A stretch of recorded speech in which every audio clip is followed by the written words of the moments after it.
Shalom, puji Tuhan, mari kita kembali renungkan firman Tuhan di hari ini. Kita berdoa. Terima kasih Tuhan atas hari ini. Kembali kami sungguh mau merenungkan firman-Mu sebelum kami menjalani semua kegiatan kami sepanjang hari ini. Biarlah hikmat pengertian dari Roh Kudus menjadi bagian kami dalam nama Tuhan Yesus. Amin. Bapak Ibu, firman Tuhan kita terambil dalam Hakim-Hakim 4 ayat 8. Jawab Barak kepada Deborah, jika engkau turut maju, aku pun maju. Tetapi jika engkau tidak turut maju, aku pun tidak maju. Itulah firman Tuhan yang menjadi dasar renungan kita hari ini. Nah, tema kita hari ini adalah beranilah, jangan takut. Nah, Bapak Ibu, Gus Dur, presiden keempat kita, pernah berkata, yang harus kita takutkan justru adalah ketakutan itu sendiri. Mengapa? Sebab kalau seseorang sudah dikuasai rasa takut, tidak akan beres hidupnya dalam hal apapun. Kenapa? Karena sebelum ia berjuang, melangkah dan melakukan sesuatu, dirinya sudah kalah, sudah gagal. Jadi Bapak Ibu, rasa takut ini jika dibiarkan akan membuat kita kehilangan semangat dan kehilangan rasa percaya diri, bahkan kehilangan arah.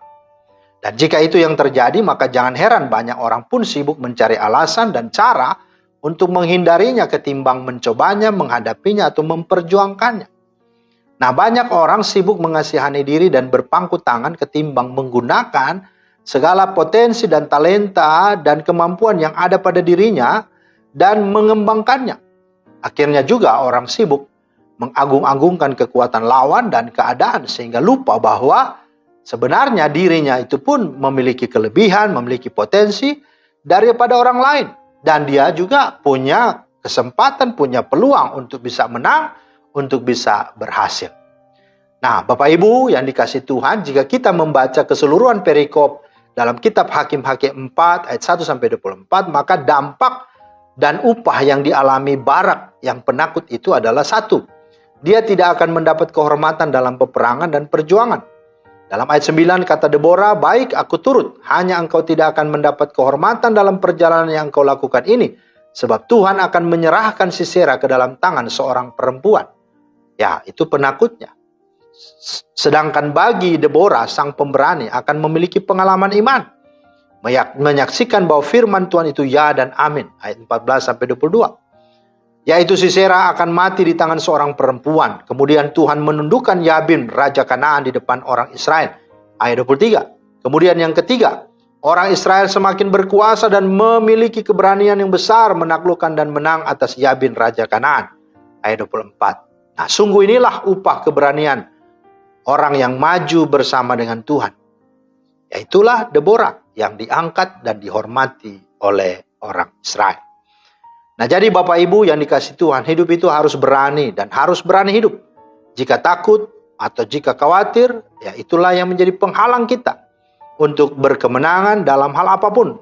Karena itu harus dikendalikan. Ketakutan itu dengan hidup berjalan di atas kebenaran, jangan di atas fakta. Kebenarannya Tuhan ada dan bersama kita. Bagi Tuhan tidak ada yang mustahil. Kita harus punya keyakinan seperti Musa. Dalam Ulangan 1:30-31, Musa berkata, Tuhan Allahmu yang berjalan di depanmu, dialah yang akan berperang untukmu. Bahkan Musa pernah berkata kepada Tuhan, jika engkau sendiri tidak membimbing kami, janganlah suruh kami berangkat dari sini. Itu benar-benar pernyataan iman. Seperti juga Daud, dikatakan dalam Mazmur 56 ayat 3-4, waktu aku takut, aku ini percaya kepadamu. Kepada Allah yang firman-Nya kupuji, kepada Allah aku percaya. Aku tidak takut. Apakah yang dapat dilakukan manusia terhadap aku? Itulah pernyataan sikap dan pernyataan iman Daud. Sebagaimana umat Tuhan dalam Hakim-Hakim 4 ini. Mari begitu juga dengan saudara dan kita semua. Untuk mari kita sungguh-sungguh mengandalkan Tuhan, kita sungguh berani dan bertindak. Dan Tuhanlah yang akan beserta dengan kita. Bahkan Tuhan juga yang akan memberikan kemenangan, memberikan keberanian, memberikan kita upah, dan memberikan kita segala berkat. Karena bersama dengan Dia, kita cakap menanggung segala perkara. Bahkan bersama dengan Dia, kita dapat melakukan perkara-perkara yang gagah perkasa. Kiranya Tuhan memeteraikan firman dan memampukan kita untuk berani dan siap menghadapi tantangan apapun dan berkemenangan. Amin. Tuhan berkati.